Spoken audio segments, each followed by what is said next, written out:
साल 2018 की विदाई और 2019 की दस्तक। एक ऐसा वक्त जब हर किसी के जहन में पुराने साल का लेखा जोखा होता है और आने वाले साल से जुड़ी उम्मीदें।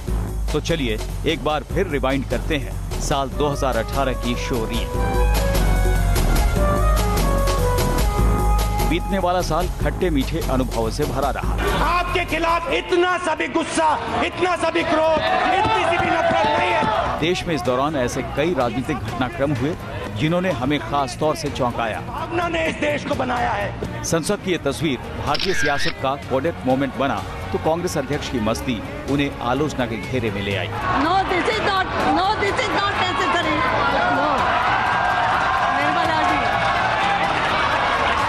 आज टीवी पे पूरा देश देख रहा है कैसे आंख खोली जा रही है, कैसे बंद की जा रही है। लेकिन देश की हिंदी पट्टी के 3 राज्यों मध्य प्रदेश, राजस्थान और छत्तीसगढ़ में बीजेपी की हार ने कांग्रेस और राहुल गांधी की सियासी उम्मीदों को फिर से जगा दिया।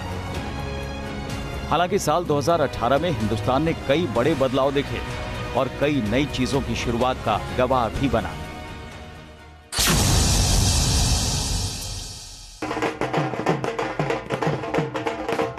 पांच राज्यों के विधानसभा चुनाव नतीजों ने देश की सबसे पुरानी पार्टी को वो संजीवनी दी जिसकी बदौलत अब कांग्रेस 2019 के महामुकाबले की पटकथा नए सिरे से लिखने में जुट गई है। छत्तीसगढ़ में कांग्रेस की आंधी में अगर बीजेपी उड़ गई तो चौथी बार मुख्यमंत्री बनने से रमन सिंह चूक गए। राजस्थान और मध्य प्रदेश में बीजेपी ने कांग्रेस के सामने चुनौती तो दी, लेकिन जनता ने जता दिया कि राजस्थान में वो महारानी से नाराज थी।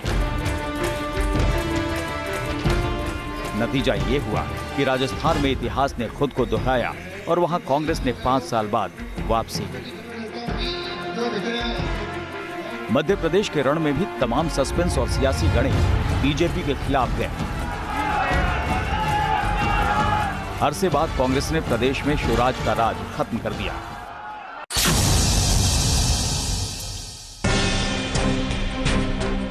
ये उस राहुल गांधी का आत्मविश्वास है जिन्होंने 11 दिसंबर 2017 को कांग्रेस अध्यक्ष पद के लिए नामांकन दाखिल किया था और इसके ठीक 1 साल बाद 11 दिसंबर 2018 को कांग्रेस हिंदी पट्टी के 3 राज्यों में विधानसभा चुनाव जीतकर सत्ता पर काबिज हुई। बीजेपी की एक विचारधारा है, हम उस विचारधारा के खिलाफ लड़ेंगे, उनको हम हराएंगे। हमने आज हराया है और 2019 में भी हम हराएंगे, मगर हम किसी को भारत से मुक्त नहीं करना चाहते। राहुल गांधी ने जब कांग्रेस पार्टी की कमान अपने हाथों में ली थी तब उनके सामने लगातार हार से हताश हो चुके कांग्रेस संगठन में नई जान फूंकने की चुनौती थी और सामने प्रधानमंत्री नरेंद्र मोदी और बीजेपी अध्यक्ष अमित शाह की अजय जोड़ी को सियासी पटखनी देने का चैलेंज भी था। राहुल गांधी ने सॉफ्ट हिंदुत्व को अपना हथियार बनाया और जमकर मठों और मंदिरों में दर्शन किए। तो राफेल, नोटबंदी, जीएसटी, कृषि संकट और बेरोजगारी को हथियार बनाते हुए पीएम मोदी पर सीधा हमला भी किया। फ्रांस के राष्ट्रपति हॉलैंड कहते हैं कि नरेंद्र मोदी ने डायरेक्ट हमें ऑर्डर दिया है। प्राइम मिनिस्टर ऑफ इंडिया ने सीधा बोला, भैया अनिल अंबानी को देना है 36 हवाई जहाज खरीदने हैं और फ्रांस में बनेगा। गुजरात विधानसभा चुनाव में पहली बार कांग्रेस कैडर में यह संदेश गया कि पीएम नरेंद्र मोदी अपराजय नहीं है और फिर पंजाब, कर्नाटक, छत्तीसगढ़, राजस्थान और मध्य प्रदेश के सियासी नतीजों ने इस पर मुहर भी लगा दी। कांग्रेस अध्यक्ष के तौर पर राहुल गांधी का यह साल बेमिसाल रहा।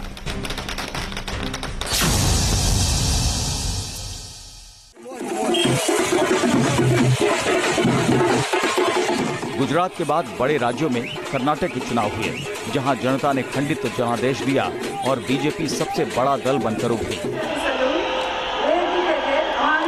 लेकिन राहुल ने बड़ा दांव खेलते हुए जेडीएस के एचडी कुमारस्वामी को मुख्यमंत्री बनाने की पेशकश करते हुए समर्थन का ऐलान कर दिया। हालांकि राज्यपाल ने बीजेपी को सरकार बनाने का न्योता दिया और आनंद फानन में बीएस येदियुरप्पा को शपथ भी दिला दी। लेकिन राहुल गांधी की अगुवाई में कांग्रेस हारी हुई बाजी को पलटने पर आमादा थी। मामला कोर्ट पहुंचा और देर रात कांग्रेस की तरफ से राज्यपाल के फैसले के खिलाफ अपील की गई, जिसमें कांग्रेस की जीत हुई।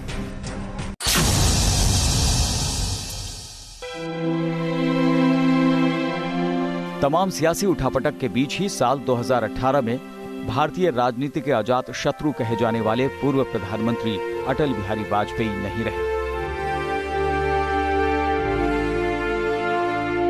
60 साल तक हिंदुस्तान की राजनीति में लोगों का दिल जीतने वाले वाजपेयी ने 93 साल की उम्र में दुनिया को अलविदा कह दिया।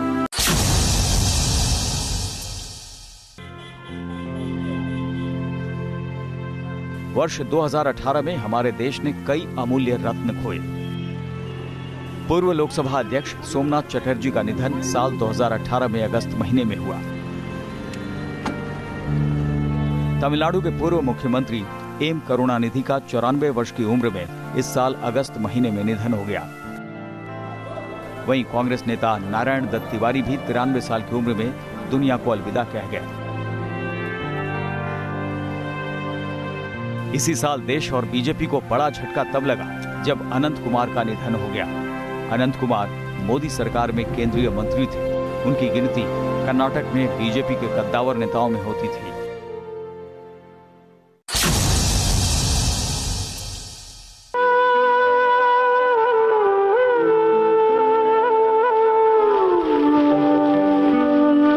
साल 2018 की शुरुआत में ही बॉलीवुड के लिए बेहद बुरी खबर आई जब फरवरी में हिंदी फिल्मों की जानी मानी अदाकारा श्रीदेवी का हृदय गति रुकने से दुबई में निधन हो गया। श्रीदेवी ने महज 54 साल की उम्र में इस दुनिया को अलविदा कह दिया। 4 दशकों तक हिंदी सिनेमा पर राज करने वाली श्रीदेवी के अचानक यूं दुनिया से चले जाने का हर किसी को गहरा सदमा लगा।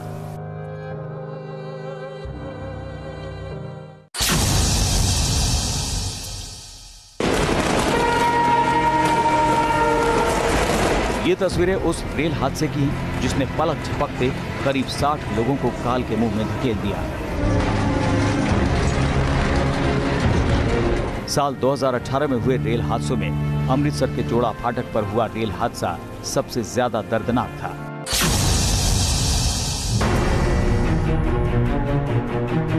साल 2018 की सबसे अजीब, अविश्वसनीय और अकल्पनीय घटना जिसने अंधविश्वास के चक्कर में एक पूरे परिवार का सफाया कर दिया। 30 जून और 1 जुलाई की मध्य रात्रि को दिल्ली के बुराड़ी में एक ही परिवार के 11 लोगों ने फांसी लगाकर आत्महत्या कर ली। हालांकि सियासी उठापटक और मातम की खबरों के अलावा भी साल 2018 कई कामयाबियों का गवाह बना।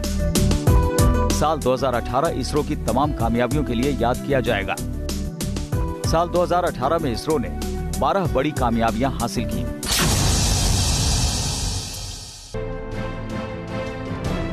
ये तस्वीरें इस साल की सबसे खूबसूरत खगोलीय घटना की है, जब 27 जुलाई को सदी का सबसे लंबा चंद्र ग्रहण लगा। इस खूबसूरत खगोलीय घटना को भारत समेत पूरे एशिया में देखा गया। चंद्र ग्रहण के दौरान चांद का रंग सुर्ख लाल दिखाई दिया। ये हिंदुस्तान के उस नारी शक्ति का परिचय है जिन्होंने उफनते समुद्र के बीच लहरों की जिद को मात दी। भारतीय सेना की इन 3 महिला अधिकारियों ने अपने साहस, आत्मविश्वास, सूझबूझ और धैर्य से 254 दिनों में 3 महासागर, 4 महाद्वीप और 5 देशों की साहसिक यात्रा पूरी की।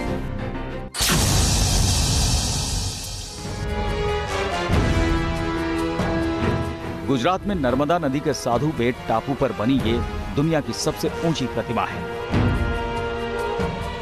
देश के पहले गृह मंत्री सरदार वल्लभ भाई पटेल का स्मारक स्टैच्यू ऑफ यूनिटी देश के लिए गौरव की बात है।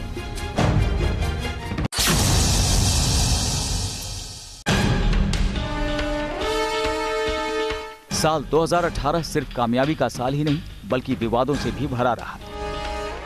भारत में मीटू कैंपेन ने कई नामी गिरामी चेहरों पर चिपके सज्जनता के आवरण को अचानक उधेड़ दिया। भारत में मीटू की चर्चा अभिनेत्री तनुश्री दत्ता के अभिनेता नाना पाटेकर पर लगाए गए आरोपों से शुरू हुई। लेकिन जल्द ही बॉलीवुड के बाद मी टू का असर राजनीति और खेल सहित समाज के तमाम हिस्सों तक पहुंच गया। केंद्र सरकार में राज्य मंत्री रहे एमजे अकबर को इस्तीफा तक देना पड़ा और भारत में इस अभियान की ये सबसे बड़ी कामयाबी मानी गई। यूं तो इस साल कई शादियां हुई। सोनम कपूर, दीपिका रणवीर समेत कई मशहूर हस्तियां इसी साल शादी के बंधन में बन गई। लेकिन जिनकी शादी की खबरें साल की सबसे ज्यादा सर्च की जाने वाली लिस्ट में शामिल रही, वो है प्रियंका और निक जोनास की शादी। गूगल ट्रेंड ने भी इसे तीसरे नंबर पर रखा।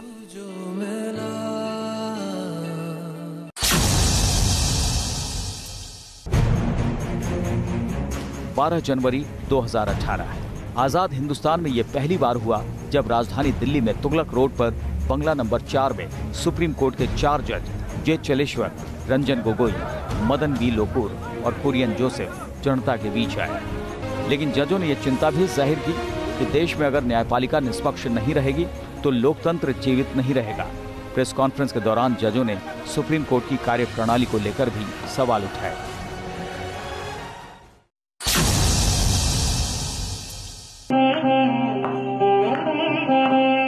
साल 2018 सुप्रीम कोर्ट के ऐतिहासिक फैसलों के लिए भी याद किया जाएगा। सुप्रीम कोर्ट ने अपने ऐतिहासिक फैसले में केरल के सबरीमाला मंदिर में महिलाओं के प्रवेश को मंजूरी दे दी। सबरीमाला मंदिर में 10 से 50 वर्ष के आयु वर्ग की महिलाओं के प्रवेश पर पाबंदी है। हालांकि इस फैसले के बाद भी महिलाओं का प्रवेश वहां अब भी मुमकिन नहीं हो पाया है। इसके अलावा सुप्रीम कोर्ट ने समलैंगिकता पर ऐतिहासिक फैसला दिया और इसे अपराध की श्रेणी से बाहर कर दिया। सुप्रीम कोर्ट ने अपने फैसले में कहा कि सहमति से समलैंगिक संबंध बनाए जाने पर इसे अपराध नहीं माना जाएगा। इतना ही नहीं, सुप्रीम कोर्ट ने एडल्टरी पर भी एक बड़ा फैसला दिया। इस फैसले के बाद शादी के बाद संबंध अपराध नहीं होंगे। हमारी खास पेशकश जारी है, आप बने रहिए न्यूज़ नेशन के साथ।